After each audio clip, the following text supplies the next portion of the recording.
Bine v-am găsit, bine v-am regăsit, dragilor, indiferent de zodie și indiferent unde vă aflați. Suntem din nou împreună, dar de data aceasta la ceva mult mai inedit, zic eu, și interesant, pentru că astăzi vreau să vă vorbesc în mare despre fiecare zodie în parte, așa pe scurt, ce provocări vin pentru fiecare zodie, care este speranța sau așteptările voastre în acest nou an 2026. Dar înainte de a face acest lucru, am hotărât că este pe cât de inedit, pe atât de interesant, să vă ajut să vă aflați care este arcanul vostru personal din tarot. Știm foarte bine, sunt 22 de arcane majore, iar ele vor fi cele importante astăzi. Și cum le puteți afla?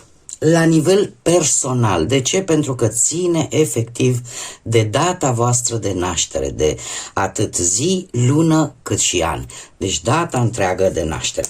Iar pentru acest lucru este foarte simplu, se face o reducere pitagorică, nu este ceva complicat. O să dau aici un exemplu. Trebuie să vă avertizez, va fi o lectură, sau mai bine zis, va fi un videoclip destul de lung, așa că bine ar fi să îl urmăriți în momentele voastre de pauză, la o gură de cafea sau într-un moment în care voi la rândul vostru să puteți să vi-l calculați, dar să și ascultați ce reprezintă fiecare arcan personal. Și un lucru și mai important, tot astăzi am să vă ajut să vă aflați arcanul vostru personal pentru anul 2026, care poate să fie total diferit față de arcanul personal pur și simplu. Haideți să începem mai întâi exemplu. Să zicem 22, zicem o dată de naștere care îmi vine mie în minte acum, 22 04 1986. Cum aflăm numărul arcanului major personal, care vă corespunde decât vouă, în funcție de data voastră de naștere?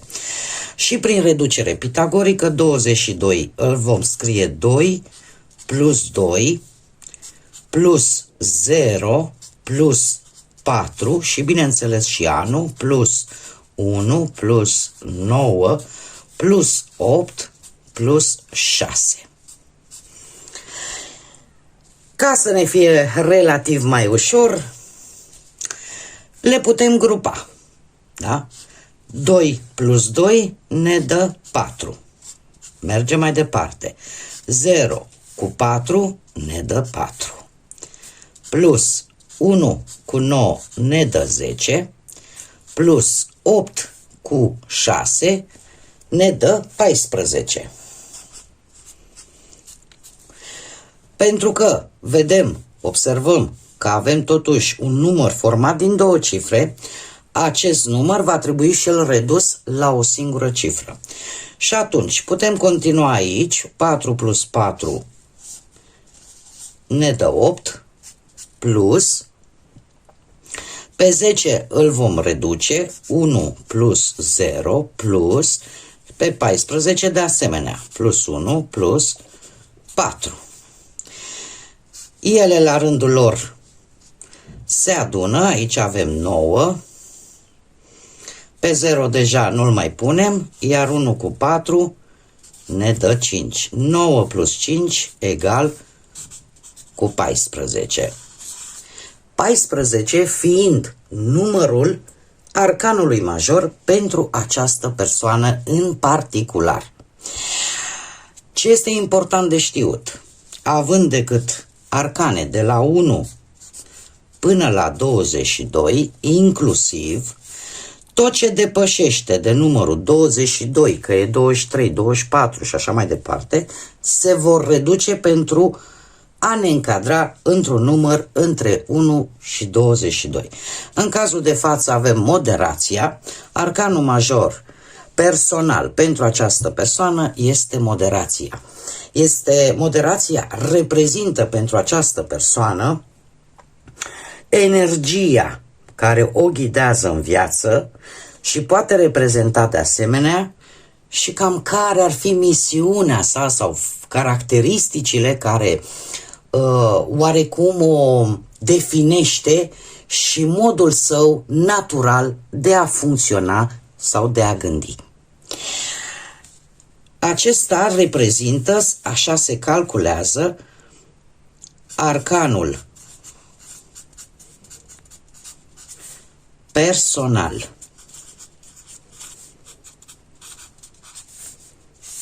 Bun. Mergem mai departe. Ca să aflăm arcanul personal anual pentru 2026, păstrăm același exemplu, vom lua decât ziua, luna, iar în loc de anul nașterii, vom pune anul care ne interesează, în speță 2026. Și vom începe să calculăm același calcul simplu. Știm că 22 redus ne dă 4, aici ne dă 4 plus 2 plus 0 plus 2 plus 6, care reprezintă anul 2026. La rândul lor, iar le adunăm, aici ne va da 8, aici ne va da 2 și aici ne va da iarăși 8. Adunate, coborâm pe 8, care ne va da 10 plus 8, ne va da 18. Cum ne încadrăm până în 22, arcanul anual personal pentru această persoană este 18, adică este arcanul major luna. Acest calcul reprezintă arcanul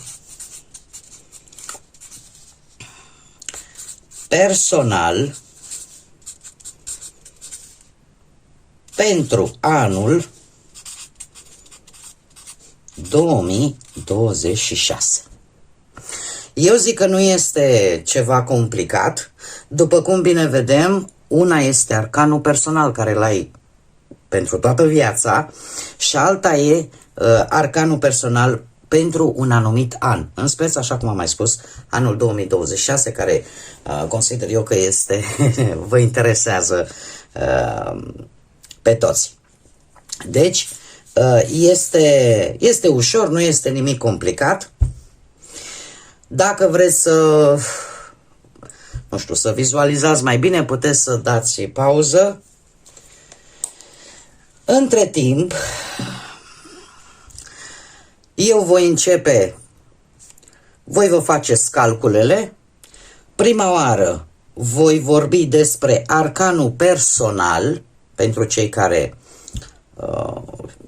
sper că vi l-ați calculat.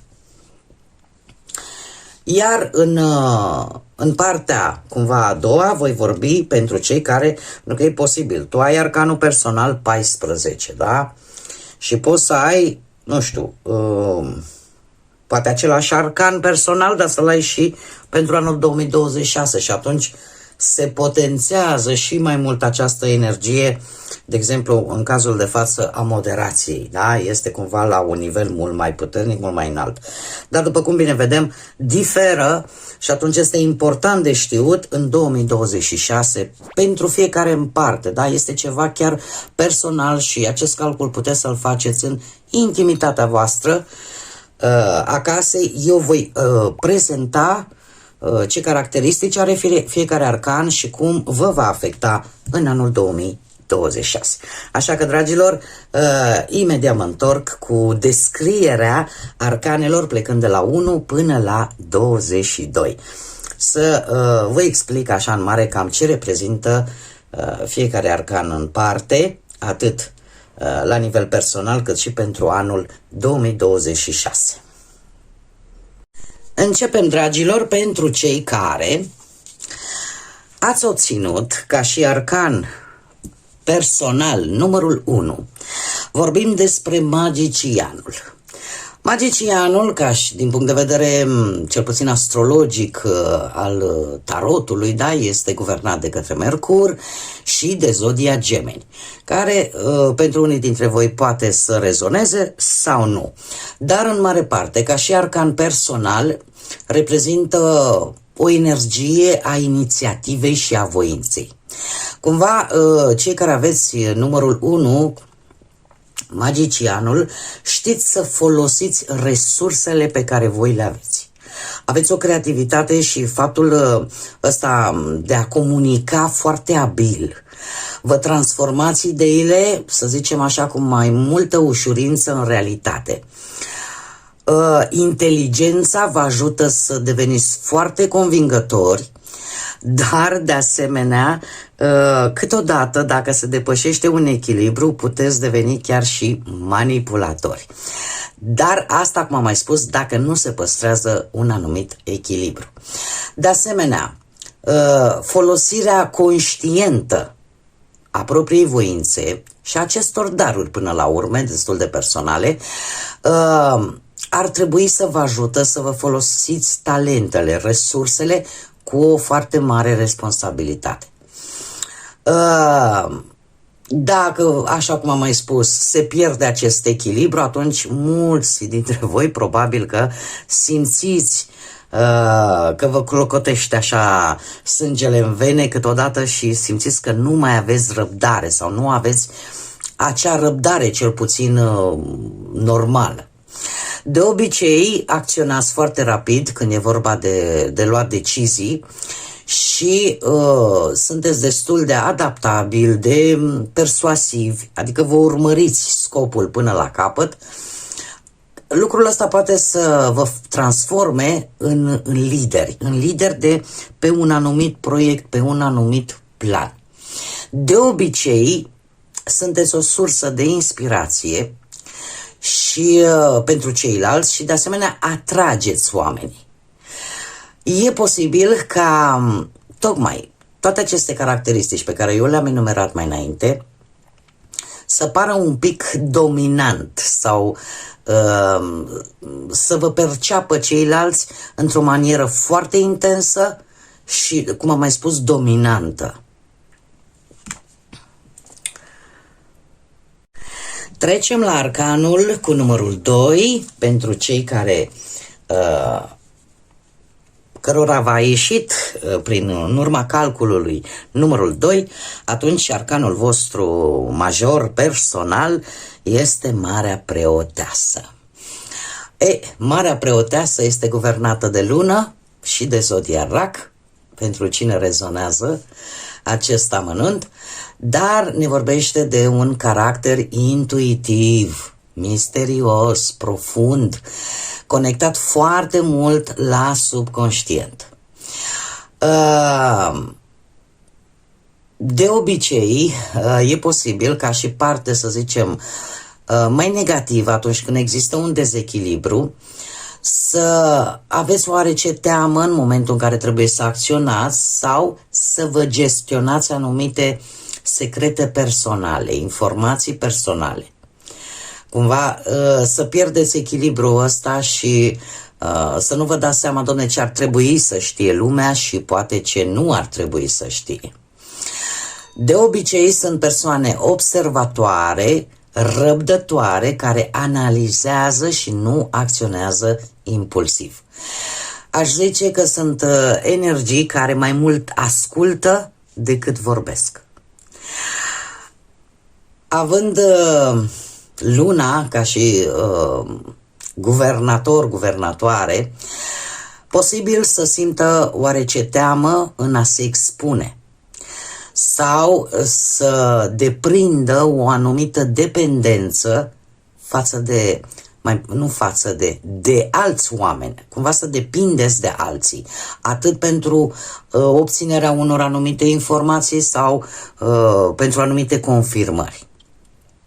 Dar un lucru important vis-a-vis de acest arcan major personal cu numărul 2, și anume faptul că unii dintre voi e posibil să aveți niște abilități mai rar întâlnite, cum ar fi, de exemplu, clarviziunea, dar cred eu că la modul general abilitatea asta de a simți intențiile ascunse ale celor din jurul vostru. Am ajuns la arcanul personal cu numărul 3. Ei, arcanul personal cu numărul 3 este împărăteasa. Împărăteasa care este guvernată de Venus și zodia Taur, da, dacă rezonează cu careva dintre voi, dar ca și arcan personal ne vorbește de o persoană creativă, o persoană iubitoare, generoasă și conectată foarte mult în general cu natura. Este o persoană care de obicei atrage armonie, atrage abundență în viața sa și are acest simț al protecției vis-a-vis de cei din jurul său.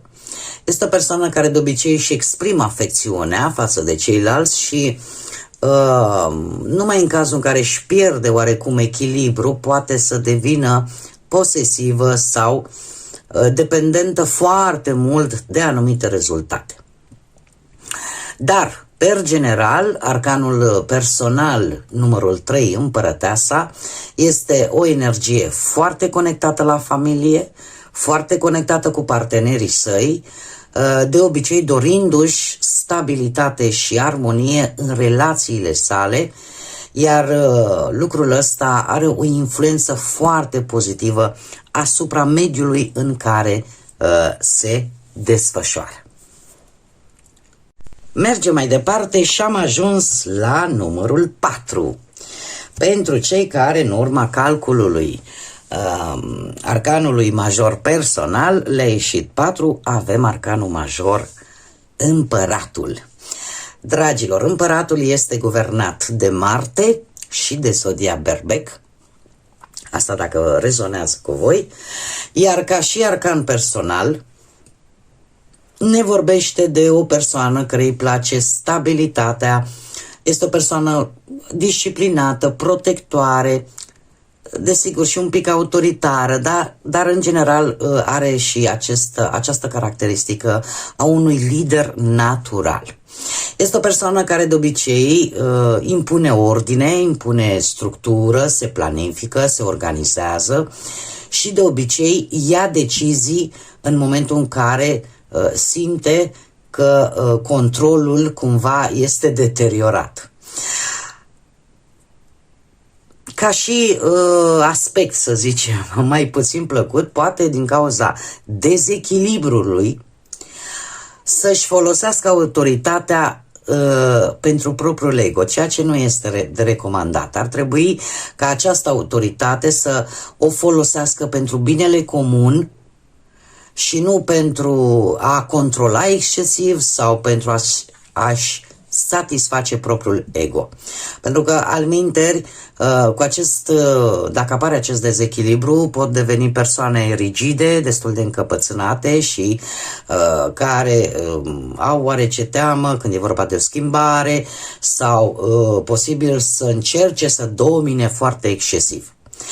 Dar așa, per general, aș spune că este o persoană care respectă pe ceilalți, dar desigur așteaptă la rândul său respect din partea celorlalți, poate fi un bun ghid, un mentor foarte bun, chiar dacă destul de autoritar.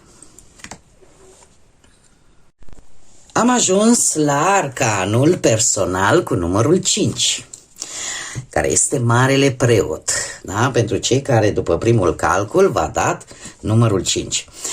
Acest arcan, dragilor, îl are ca și guvernant pe Jupiter și zodia Taur. Da? Pentru cine rezonează aceste lucruri, ne vorbește de o persoană care dă dovadă de înțelepciune, o persoană care îi place tradiția, are așa, se ghidează foarte mult din punct de vedere moral sau spiritual, este cineva care de obicei își respectă propriile valori și propriile reguli. De multe ori, acest lucru îl face să-i poată ghida și pe alții prin exemplele proprii, prin exemplele sale trăite, dar în momentul în care se dezechilibrează, atunci, sau să zicem, nu sunt deloc flexibil, ținând cont că vorbim de tradiție, de valori, de principii religioase posibil sau principii morale, dar dacă ele sunt foarte precum, știți cum vede calul, numai înainte, da? Nu există flexibilitate, de multe ori pot cădea într-un conformism excesiv, adică lucrurile trebuie să făcute numai așa și numai așa, sau capătă o dependență foarte rigidă vis-a-vis de anumite reguli. Regulile știți cum sunt bune, sunt educative, sunt ok, doar că și regulile trebuie adaptate în funcție de timp, de situație și de vremurile pe care le trăim. Dar pentru a evita această rigiditate mentală, da?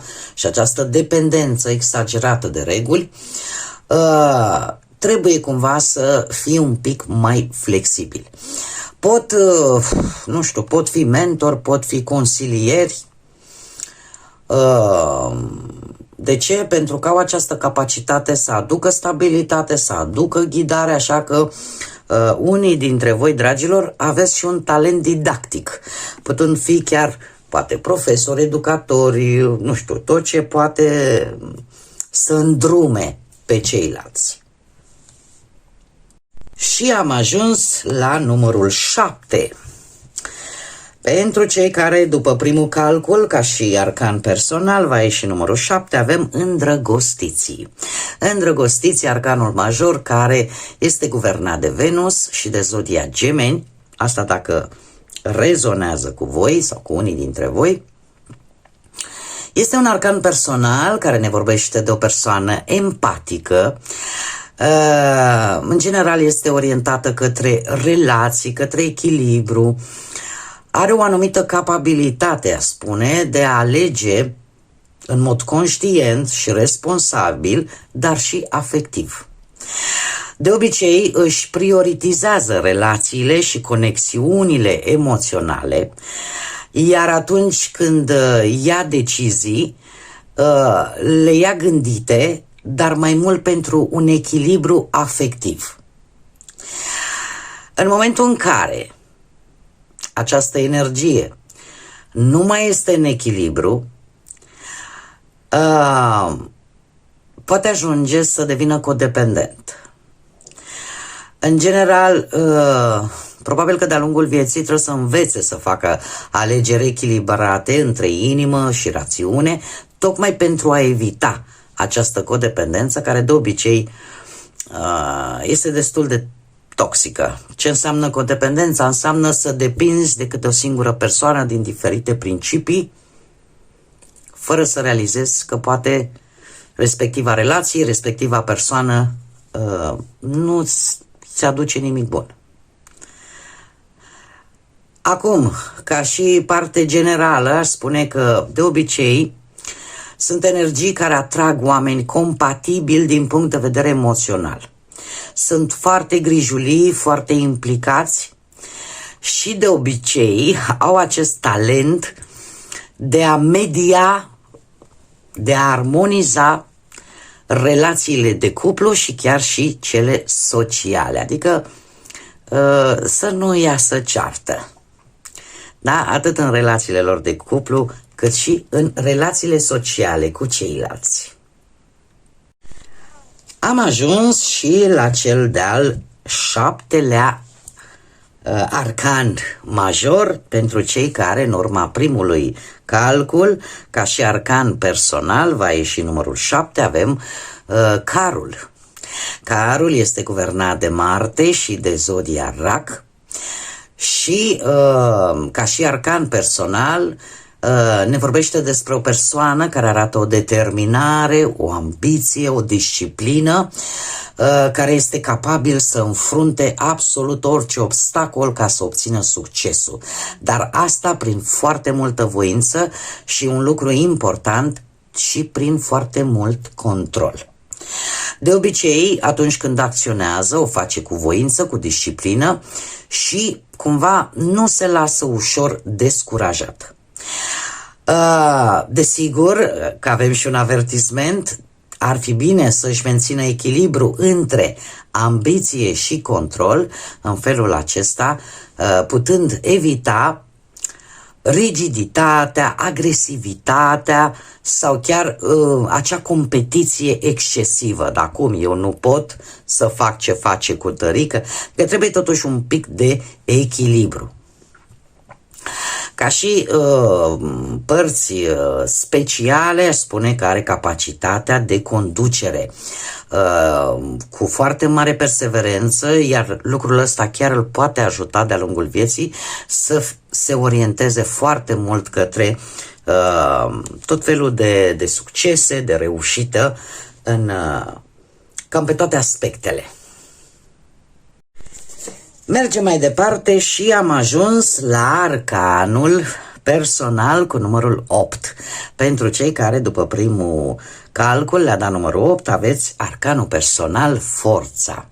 Arcanul personal forța este arcanul guvernat de soare și de zodia leu, dacă vă rezonează aceste două amănunte, dar ne vorbește de cineva curajos, ne vorbește de acele persoane curajoase, echilibrate, care au o foarte mare putere interioară și care de obicei reușesc oarecum să-și stăpânească emoțiile și provocările interne cu o foarte mare blândețe.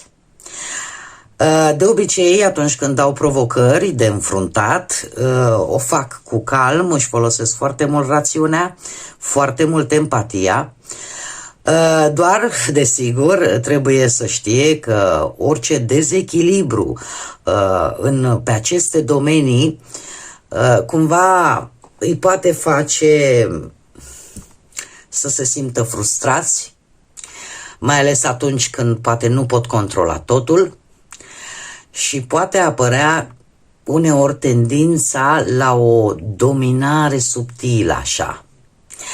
Dar este de recomandat ca toată această putere pe care o dețin să o folosească fără agresivitate și în felul acesta asta îi aduce, pentru că are de fapt și o rezistență psihică și fizică destul de bună la modul general, iar, cum am mai spus, dacă această putere o folosește cu blândețe, fără agresivitate, asta îi poate ajuta să devină lideri, conducători, blânzi și cu o abilitate foarte mare de a se vindeca pe sine și, desigur, a ajuta și pe alții să o facă. Iată-ne ajunși la arcanul personal cu numărul 9. Dragilor, cei care după primul calcul v-a dat numărul 9, voi aveți arcanul personal al pusnicului. Arcanul major personal, pusnicul, guvernat de Saturn și de zodia Fecioară, asta dacă rezonează cu voi, cu ceva, este un arcan personal care ne vorbește de cineva înțelept, dar foarte introspectiv. O persoană destul de meditativă, care de obicei caută acel adevăr interior și acea cunoaștere foarte profundă. Probabil că vă place mai mult să stați singurei, să citiți foarte mult, să vă documentați foarte mult, mai ales atunci când aveți ceva de rezolvat. Sau poate sunteți persoane, nu știu, destul de solitare sau aveți momente de-a lungul vieții în care pentru voi poate din când în când cel puțin simțiți nevoia să vă izolați un pic de restul lumii pentru a putea găsi o soluție, pentru a vedea lucrurile cumva dintr-o altă perspectivă. Dar per general așa sunt în general, cum am mai spus, preferă singurătatea, grupurile foarte restrânse. De obicei sunt înclinați către meditații, către analize profunde, dar, desigur, trebuie să evite să cadă în izolare. Pentru că dacă se depășește o anumită limită, da, apare un dezechilibru, pot da dovadă de destul de multă reticență, de o singurătate excesivă, de pesimism și lucrul ăsta clar nu este bun. De obicei sunt persoane selective în relațiile lor, iar când oferă ghidare, când oferă sfaturi, să știți că o fac foarte bine fundamentat. Da? Pentru că le place să știe foarte mult. Posibil să dețineți talente pentru cercetare, pentru introspecție, pentru lumea asta a spiritualității. Mergem mai departe. Pentru cei care în urma primului calcul, pentru arcanul personal, v-a dat numărul 10, arcanul vostru personal este roata destinului sau roata norocului, cum îi se mai spune.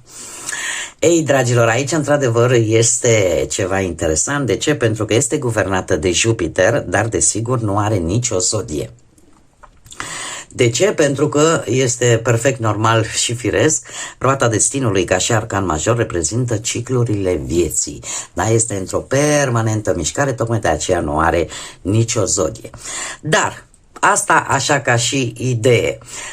Faptul că l-are pe Jupiter ca și guvernator, Jupiter este supranumit Marele Benefic, dar de asemenea trebuie să știți că Jupiter în anumite situații, atât astrologice cât și în cărțile mele de tarot, poate să se ducă într-o direcție pozitivă, dar desigur și într-una negativă.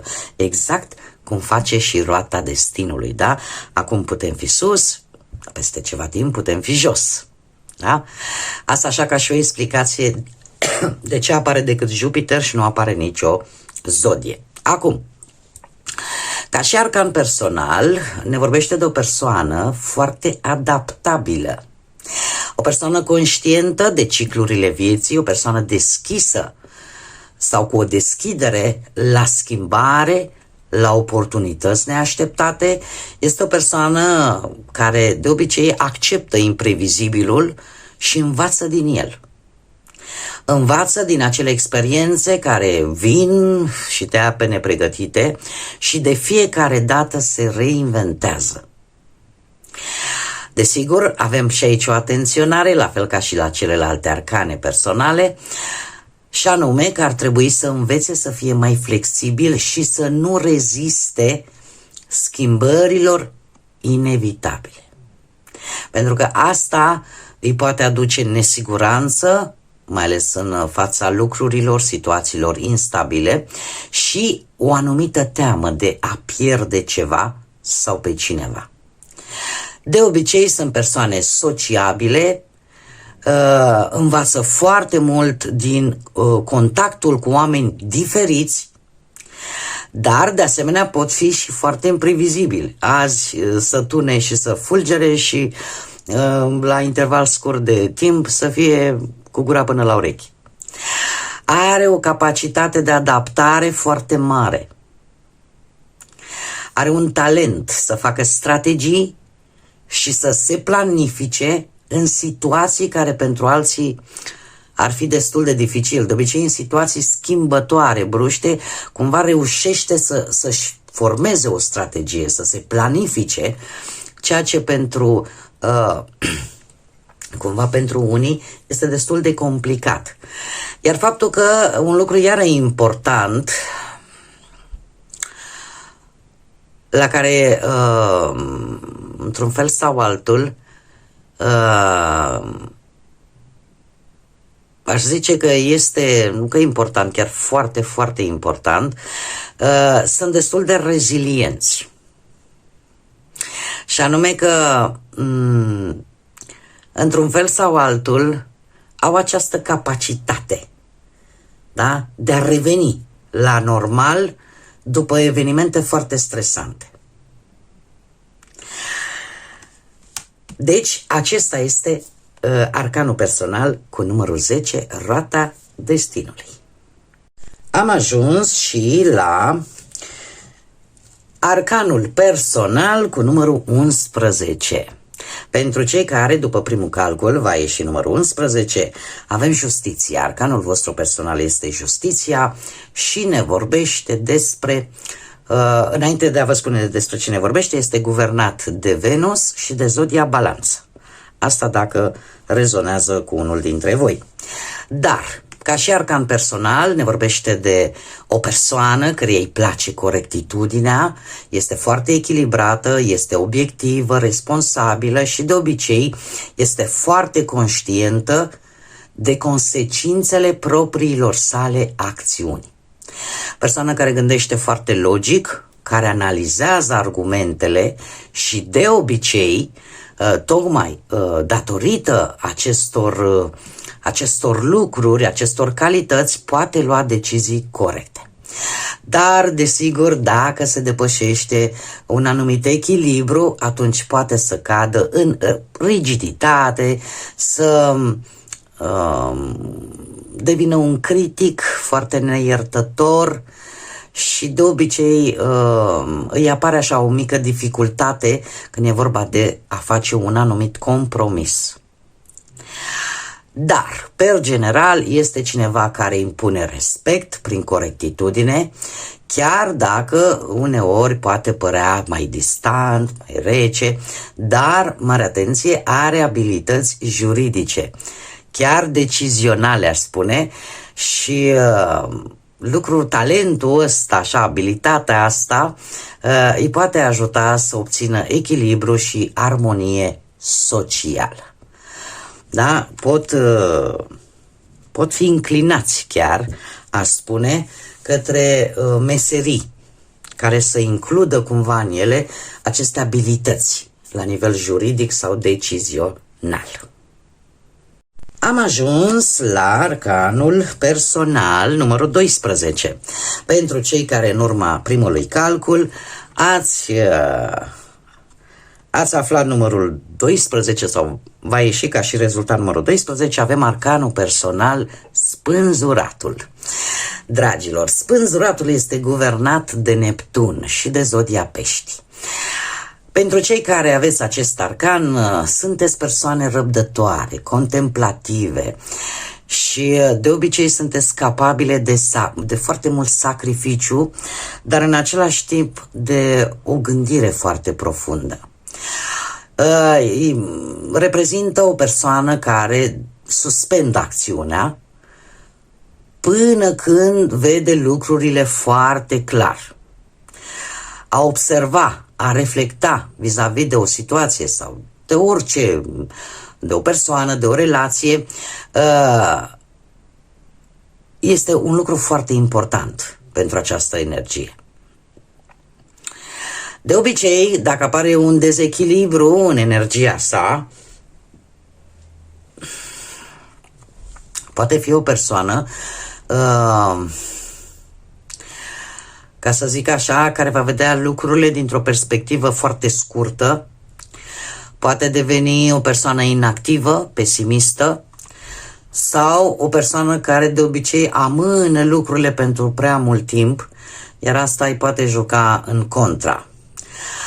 Dar, în general, este o persoană foarte observatoare, un mentor foarte discret, chiar dacă uneori poate părea ușor distant sau ușor pasiv, ca și cum nu l-ar interesa.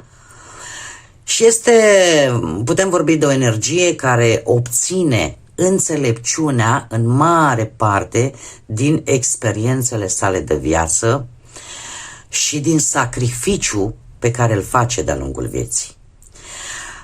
Dar care, desigur, îi aduce o claritate mentală internă foarte bună. Am ajuns și la numărul 13, la arcanul personal cu numărul 13, care în cazul de față este arcanul major, moartea, guvernat de Pluton și zodia Scorpion. Asta dacă rezonează cu careva dintre voi. Dar ce ne spune acest arcan personal pentru cei care în urma primului calcul v-a dat numărul 13? Ne vorbește de o persoană transformatoare, profundă, capabilă să lase trecutul în urmă. Pentru ea renașterea, regenerarea este ceva obișnuit. Este o persoană care de obicei schimbă tot ceea ce a depășit, că sunt situații, că sunt experiențe, odată ce le-a depășit, ea se transformă, se regenerează și își înfruntă fricile. De obicei este o persoană care nu se leagă de trecut, îl lasă în urmă și se reinventează de fiecare dată. Totuși, dacă apare un dezechilibru în această energie, va trebui să accepte schimbarea ca să se poată elibera de ceea ce nu îi mai servește, de ceea ce nu îi mai folosește. Acest dezechilibru poate să-i aducă teama de o anumită pierdere și asta să o facă să reziste, să se opună, mai bine zis, acelor schimbări necesare, iar desigur nu este un lucru bun. De ce? Pentru că de fiecare dată trecutul cumva va fi omniprezent, ceea ce nu prea este de dorit.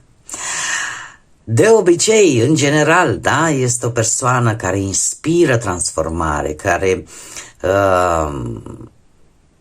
se reevaluează pe sine însăși. Și lucrul ăsta poate să fie destul de intimidant, ca să zic așa, pentru ceilalți. Dar de-a lungul vieții, tot acest talent de a se regenera, de a se reinventa, o va ajuta să treacă peste transformări majore de-a lungul vieții. Mergem mai departe și am ajuns la arcanul personal cu numărul 14, moderația. Pentru cei care, după primul calcul, v-a dat 14, arcanul vostru personal este moderația, guvernat de către Jupiter și zodia Săgetător. Dacă rezonați cu această zodie. Ca și arcan personal ne vorbește de cineva echilibrat, armonios, moderat, care are o capabilitate de a sintetiza și armoniza opozițiile. În general este o persoană mediatoare de conflicte, care îi place pacea, care îi place echilibru, doar că în momentul în care acest echilibru se cam distruge, atunci tinde să fie indecis, să fie pasiv sau să se implice prea mult ținând partea unuia sau a altuia, sau a unei situații sau alte situații. Așa că trebuie păstrat un echilibru.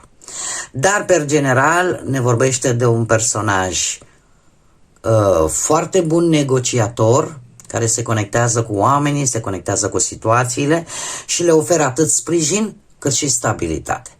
De asemenea, are o abilitate foarte bună în a combina energiile, dar și perspectivele.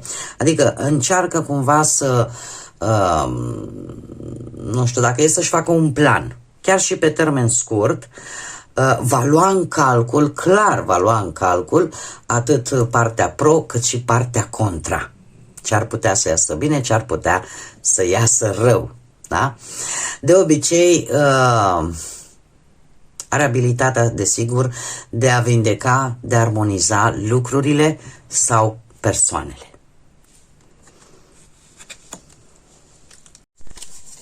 Am ajuns la arcanul cu numărul 15.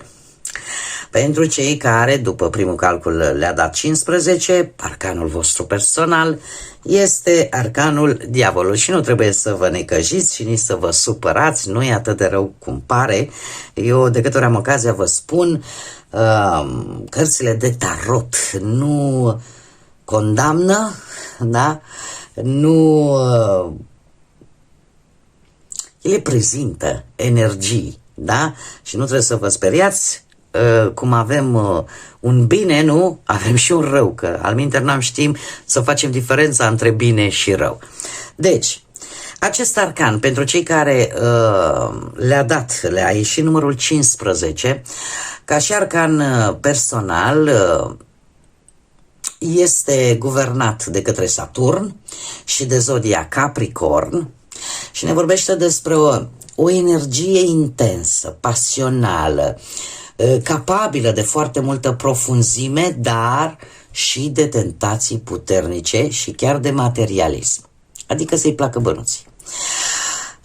De asemenea, au dorințe foarte puternice care implică, la fel de puternic, dorințe materiale, dar și emoționale.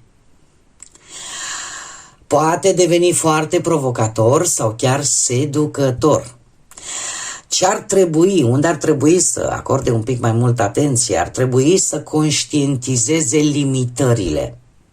Și nu numai limitările, dependențele, tentațiile. De ce? Pentru că dacă nu le conștientizează și nu le ține în frâu, poate deveni o persoană obsesivă, controlatoare, manipulatoare sau cu atașamente nocive. Atașamente nocive față de persoane, față de situații sau față de anumite vicii. De obicei, poate avea relații foarte intense, pasionale. Au capacitatea de a controla sau a influența foarte puternic pe ceilalți, dar de asemenea mai deține și acea capacitate de a transforma prin confruntarea limitărilor. Cu o energie atât de intensă și un magnetism personal aparte, de obicei sunt persoane care atrag foarte mult pe ceilalți.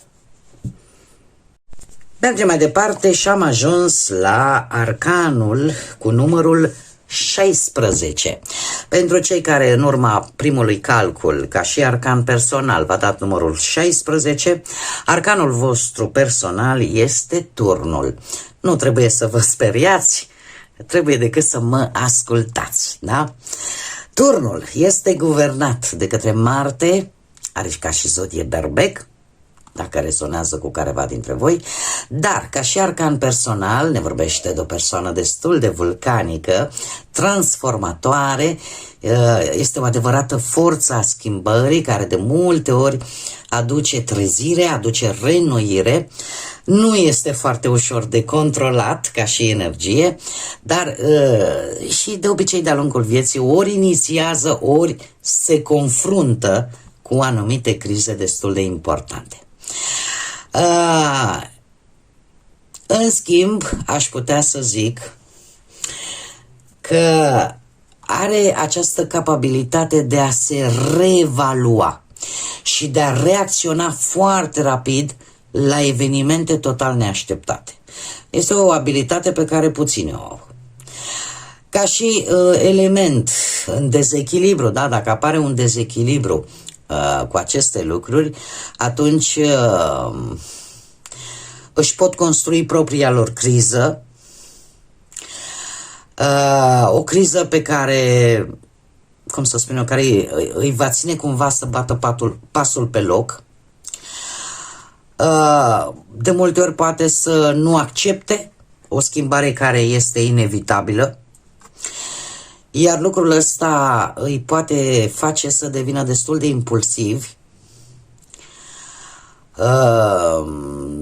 impulsivi, destul de temători, dacă pierd ceva, dacă ceva se distruge și viața lor așa se poate transforma într-un haos. Dar în general sunt persoane care aduc trezire, aduc acel șoc revelator în relațiile lor cu ceilalți, indiferent că sunt sentimentale sau sociale, și de multe ori aș putea să zic că pot fi destul de intimidanți pentru ceilalți, da? Dacă nu sunt intimidanți, atunci sunt destul de revelatori, adică percepuți de către ceilalți, sunteți Da, domne, uite, omul ăla care săracul prin cât a trecut și uite-l, bă, și merge înainte, ești ca un fel de exemplu pentru cei din jurul tău. Și lucrul ăsta apare ca o revelație, ca și cum ai da speranță și celor de lângă tine. Sunteți, de asemenea, aveți un talent pentru restructurarea lucrurilor, a situațiilor, pentru regenerare și, în general, cred că atuul vostru cel mai mare este că dețineți o mare capacitate de a vă adapta la tot ce este imprevizibil. E ca și cum ai spune, nimic nu mă ia prin surprindere. Mergem mai departe și am ajuns la arcanul cu numărul 17. Pentru cei care, în urma primului calcul, va da numărul 17, arcanul vostru personal este steaua. Steaua guvernat de către Uranus și de zodia Vărsător, dacă rezonează cu voi aceste informații, dar ca și arcan personal ne vorbește de o persoană inspirată, o persoană optimistă, vizionară, care de obicei aduce vindecare, aduce speranță, o persoană care în permanență îi încurajează și încearcă să-i ajute pe ceilalți și nu numai să-i ajute faptic, ci îi ajută să-și vadă propriul lor potențial. Ca și energie, sunt energii care își urmăresc idealuri mărețe, idealuri înalte, dar, desigur, vine și un sfat, și anume să-și mențină speranța și claritatea în fața dificultăților. De ce? Pentru că câteodată pot da dovadă de un idealism exagerat, care duce, dacă acest dezechilibru continuă, de multe ori devin foarte naivi, au o lipsă de pragmatism, cumva, adică se concentrează mai mult pe teorie și nu pe practică. Și atunci poate apărea această dificultate în a transforma ideile în acțiuni concrete. Concrete și eficiente. Dar de obicei sunt persoane care inspiră, care motivează și la rândul lor aș spune că vor atrage de-a lungul vieții persoane sensibile sau cu idealuri similare cu ei. Dă dovadă de foarte multă intuiție, creativitate și are această capacitate unică de a ghida, dar și a vindeca emoțional pe ceilalți. Iată, ne ajung și la arcanul personal cu numărul 18, dragilor. Pentru cei care în urma primului calcul ați ajuns la numărul 18, arcanul vostru personal este Luna. Luna guvernată de lună și de zodia Pești. Asta dacă rezonează cu voi. Dar ca și arcan personal, ne vorbește de o persoană intuitivă, misterioasă, în același timp sensibilă, conectată mai mult la subconștient și la emoții foarte profunde. Chiar dacă câteodată ezită să facă anumite lucruri. De ce? Pentru că este influențat foarte tare de emoții. Are o calitate destul de puternică și anume percepe subtilități invizibile altora. Adică vede lucruri foarte fine pe care alții nu le văd, dar ei au această capacitate de a le vedea. Ce avertisment am pentru ei? Să distingă realitatea de iluzie. Și într-un fel sau altul, atunci când sunt un pic dezechilibrați în energia lor, tind ca anumite frici interioare să-i cam dea peste cap. Deci o gestionare mult mai bună a acelor frici interioare. Pentru că dacă nu o vor face, asta poate să le aducă foarte multă confuzie, foarte multe iluzii nerealizabile, anxietăți și chiar aș putea să zic că lumea poate și profita din plin de ei. Da? Să fie victima unor manipulări. De obicei atrag oameni sensibili sau emoțional vulnerabili și chiar dacă câteodată poate fi foarte greu de înțeles, trebuie să vă spun că abilitatea lor foarte mare este aceea că au o intuiție foarte puternică, ceea ce îi face să-și dezvolte un talent poate pentru psihologie, pentru artă, în general pentru artele oculte, da? Sau îi poate ajuta pe ceilalți să se vindece din punct de vedere emoțional. Mergem mai departe și am ajuns la arcanul personal cu numărul 19. Pentru cei care în urma primului calcul va da 19, arcanul major personal pentru voi, dragilor, este soarele. Soarele este guvernat de soare și de zodia leu. Asta dacă rezonează cu unii dintre voi. Ca și arcan personal, ne vorbește de o persoană radiantă, optimistă, plină de energie, de vitalitate și în general care se bucură din plin de viață. Este o persoană care îi place să-și afirme calitățile, să lumineze locul în care se află, de multe ori inspirând și motivând și pe ceilalți. Cred că singurul avertisment ar fi acela de a nu cădea în egocentrism și a nu folosi această lumină atât de frumoasă internă într-un mod destructiv. Este ideal să-și folosească toată acest optimism, toată această vitalitate și energie într-un mod constructiv.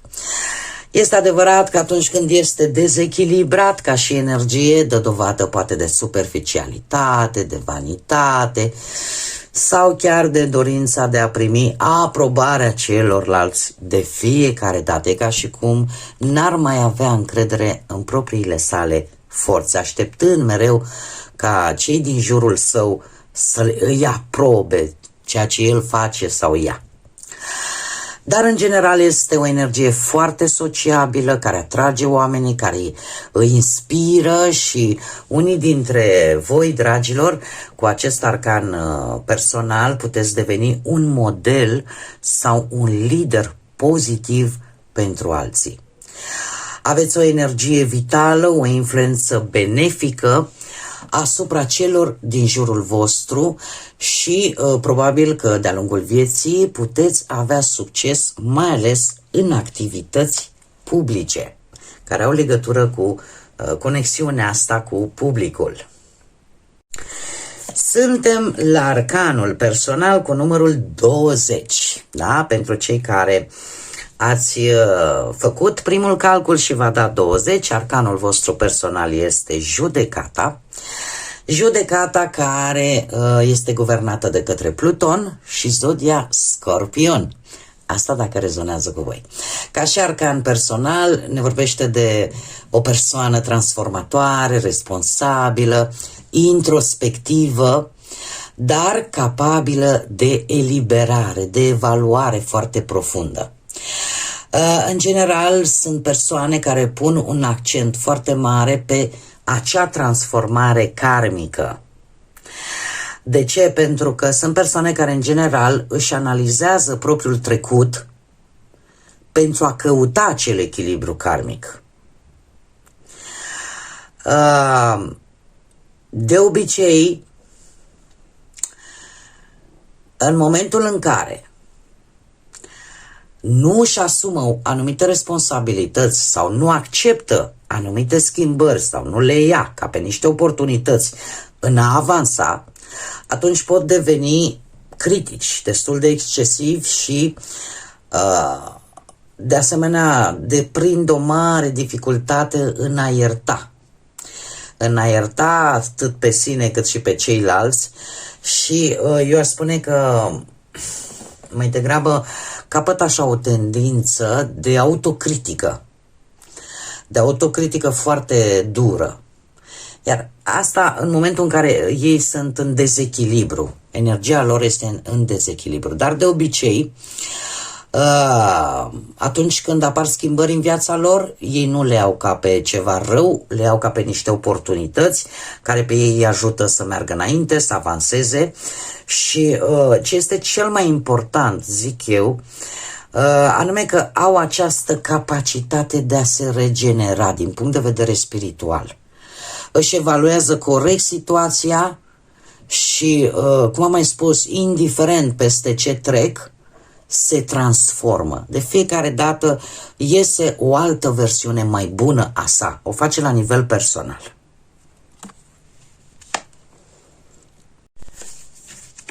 Am ajuns la arcanul cu numărul 21. Pentru cei care în urma primului calcul, da, pentru arcanul personal, dacă va da 21, arcanul vostru personal este lumea. Lumea care este guvernată de către Saturn și zodia Capricorn. Asta dacă rezonează cu voi. Ne vorbește de o persoană împlinită, completă, integrată în mod conștient de faptul că viața își urmează ciclurile sale și de acea conexiune cu tot ceea ce ne înconjoară. Ne vorbește de cineva echilibrat, cineva capabil să finalizeze proiecte și de asemenea să împărtășească din experiențele pe care le-a dobândit, cumva pentru, cum să spun eu, pentru a-și putea menține atenția și a se pregăti pentru noi începuturi, trebuie să dea dovadă de foarte mare siguranță pe sine. În momentul în care acest lucru este în dezechilibru, atunci, clar, dacă nu mai ești sigur pe tine, atunci apare nesiguranța. Și această nesiguranță, mare atenție, poate apărea de-a lungul vieții după un succes sau după o perioadă în care nu ai avut provocări. Aceste lucruri îl pot face pe cel care, sau pe cea care aveți arcanul personal, lumea, să stagneze.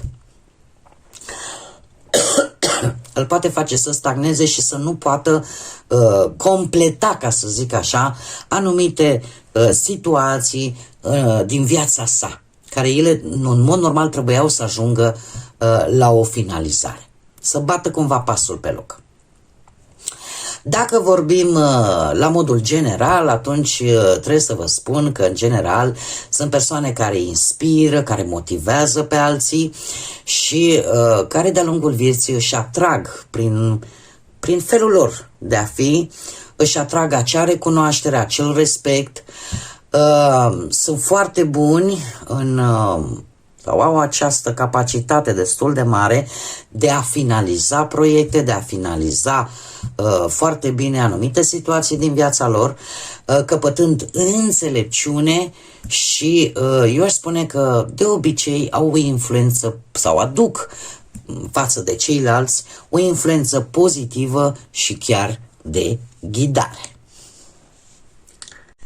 Și iată ne ajung și la ultimul arcan pentru cei care, după primul calcul, ca și arcan personal, v-a ieșit numărul 22, atunci, în cazul vostru, dragilor, avem arcanul major, nebunul. Nebunul, dragilor, este guvernat de către Uranus și zodia Berbec. Asta dacă... îmi cer scuze, Uranus și ca și zodie este vorba de zodia Vărsător.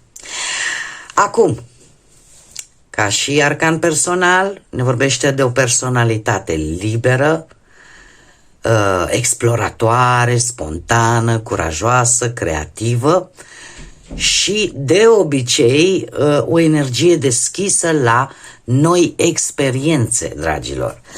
Își folosește foarte mult intuiția, iar lucrul ăsta o face de-a lungul vieții, sau îl face de-a lungul vieții, să încerce lucruri noi. Chiar dacă își asumă anumite riscuri, o fac cu încredere, iar atunci când apare un dezechilibru în energia sa, devin imprudenți, neprevăzuți, inconsecvenți. Adică încep un lucru și nu-l duc la bun sfârșit. Destul de riscanți și cu o gândire destul de imatură. Asta dacă apare un dezechilibru în energia lor.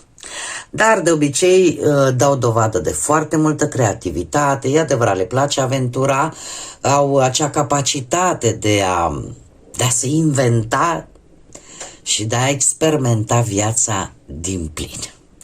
Sunt persoane care posibil să le placă foarte mult acele sporturi extreme, să se ducă cât mai la extrem, ca să zic așa.